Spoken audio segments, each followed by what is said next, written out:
নমস্কার বন্ধুরা, আমি সুস্মিতা বাংলা ক্যানভাস চ্যানেলে সকলকে স্বাগত জানাচ্ছি। আশা করি আপনারা খুব ভালো আছেন, সুস্থ আছেন। আমিও খুব ভালো আছি। আজ তোমাদের সাথে শেয়ার করতে চলেছি একটা দারুণ রেসিপি। শীতকাল মানেই ফুলকপি, আর ফুলকপি দিয়ে এই ডিমের একটা কারি রেসিপি তাড়াতাড়ি করে ঝটপট করে তৈরি করে দেখাবো তোমাদেরকে। স্বাদে হয় অপূর্ব, আর বানানো ভীষণই সহজ আর চটজলদি তৈরি হয়ে যায়। আমার মনে হয় এই রান্নাটা প্রত্যেকের বাড়িতেই মোটামুটি হয়ে থাকে, বাট আমি কিভাবে রান্না করে থাকি তোমাদের সাথে সেটাই শেয়ার করতে চলেছি। কম সময়ের মধ্যে কিভাবে চটজলদি এরকম একটা সুস্বাদু রেসিপি তৈরি করবেন সেটাই তোমাদের সাথে আজকে দেখাবো। তো চলো বেশি দেরি না করে দেখে নেওয়া যাক। ফুলকপি দিয়ে ডিমের কারি বানানোর জন্য প্রথমেই আমি ডিমগুলোকে ভালো করে নুন হলুদ মাখিয়ে নিয়ে এইভাবে ভেজে নিলাম। ডিমগুলোকে কিন্তু ভালো করে নুন দিয়ে আমি আগেই সেদ্ধ করে নিয়েছি। দুখানা আলু কেটে নিয়েছিলাম এরকম ডুমো ডুমো সাইজে, সেগুলোকেও আমি ভেজে নিচ্ছি। আর রান্নাটা কিন্তু আমি রিফাইন তেলেই করে নিলাম, আপনারা চাইলে সর্ষের তেলেই করতে পারেন। আলুগুলোকেও অল্প হলুদ দিয়ে আমি ভেজে নিলাম। এবার আমি ভেজে নিচ্ছি ফুলকপি। আগে থেকে আমি ফুলকপি কেটে রেখেছিলাম। আপনাদের যদি মনে হয় যে ফুলকপি একটুখানি গরম জলে ভাপিয়ে নেওয়ার দরকার, তো আপনারা সেটা করতে পারেন। আমি আজকে আর ভাপিয়ে নিই।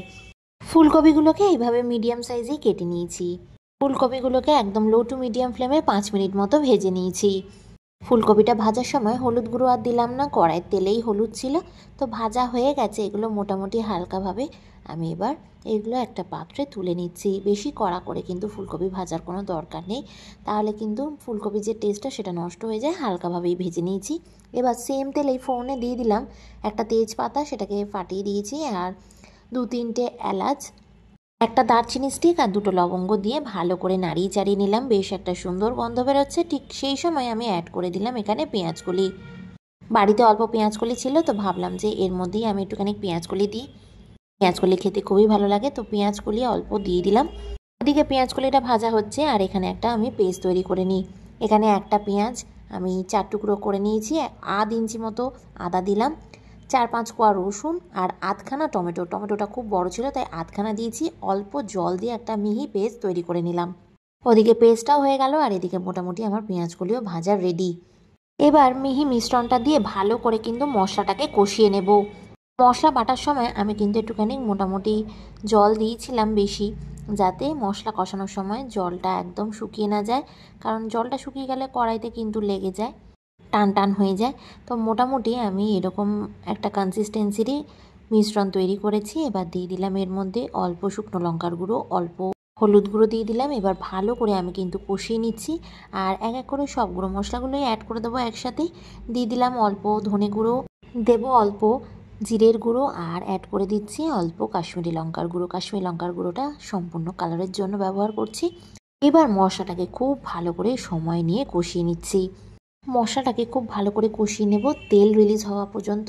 আর অ্যাড করে দিলাম এখানে কিছু মটরশুঁটি। আমরা তো শীতকালে মটরশুঁটি খেতে খুবই পছন্দ করি, তাই সব রান্নাতেই মোটামুটি মটরশুঁটি দিয়ে দিই।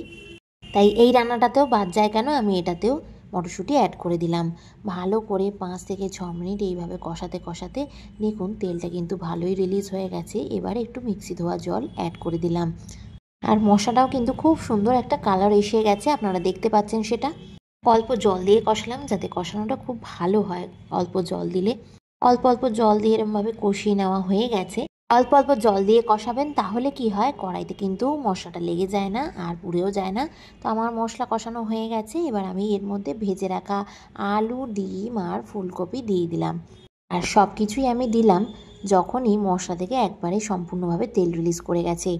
আপনারা আশা করি কালার দেখেই বুঝতে পারছেন। এবার সব কিছু দিয়ে ভালো করে কষিয়ে নিতে হবে, কারণ যত ভালো করে কষাবেন তত কিন্তু রান্নার স্বাদ ততই ভালো হবে। এই রান্নাটা কিন্তু আপনারা শীতকালে অবশ্যই বাড়িতে ট্রাই করতে পারেন, কারণ এটা কিন্তু একটু ঝাল ঝাল হয়। এই রান্নাগুলো খেতে কিন্তু শীতকালে খুব ভালো লাগে। মশলাটাকে খুব ভালো করে কিছুক্ষণ ধরে সব কিছুর সাথে কষিয়ে নেওয়ার পরে আমি এর মধ্যে পরিমাণ মতো জল দিয়ে দিলাম, আর দিয়ে দিলাম পরিমাণ মতো নুন। খেয়াল রাখবেন মশলা কষানো যেন খুব ভালো হয়, যাতে মশলা আলু, ফুলকপি আর ডিমের মধ্যে ভালো মতো ঢুকে যেতে পারে। এখানে 1.5 কাপ মতো জল দিয়েছি, নর্মাল ওয়াটার দিয়েছি। আপনারা চাইলে উষ্ণ গরম জল দিতে পারেন, বাট ঠান্ডা জল দেবেন না, তাতে করে কিন্তু স্বাদটা নষ্ট হয়ে যায়। জল দিয়ে ভালো করে ফুলকপি আর আলুটাকে নাড়িয়ে চাড়িয়ে নিচ্ছি। আর আপনাদেরকে দেখিয়ে দেবো যতটা গ্রেভির প্রয়োজন ততটা কিন্তু আপনারা জল ব্যবহার করবেন। দেখুন আলু কিন্তু একদম নরম হয়ে গেছে। গ্রেভিটাকে কিন্তু একটুখানি হাই ফ্লেমে ফুটিয়ে নিলাম। কপিটাও সেদ্ধ হয়ে গেছে আর আলুটাও মোটামুটি নরম হয়ে গেছে। ঢাকা দিয়ে আমি 5 থেকে 7 মিনিট এটাকে রান্না করে নিয়েছিলাম। যেহেতু আগে থেকে সব কিছুই ভাজা ছিল, তাই সেদ্ধ হতে কিন্তু বেশিক্ষণ সময় লাগলো না। একদম সব কিছু সুসেদ্ধ হয়ে গেছে। এবার দিয়ে দিলাম অল্প হাফ চামচ মতো গরম মশলার গুঁড়ো আর দিয়ে দিলাম অল্প কুচি রাখা ধনেপাতা। গ্যাসের ফ্লেম কিন্তু বন্ধ করে দিয়েছি। খেতে কিন্তু অপূর্ব স্বাদের হয়েছে। গরম মশলা আর ধনেপাতা দিয়ে ভালো করে মিশিয়ে নিয়ে এটাকে ঢাকা দিয়ে 5 থেকে 7 মিনিট রেখে দেব স্ট্যান্ডিং টাইমে। তারপর গরম গরম ভাতের সাথে এটাকে সার্ভ করব।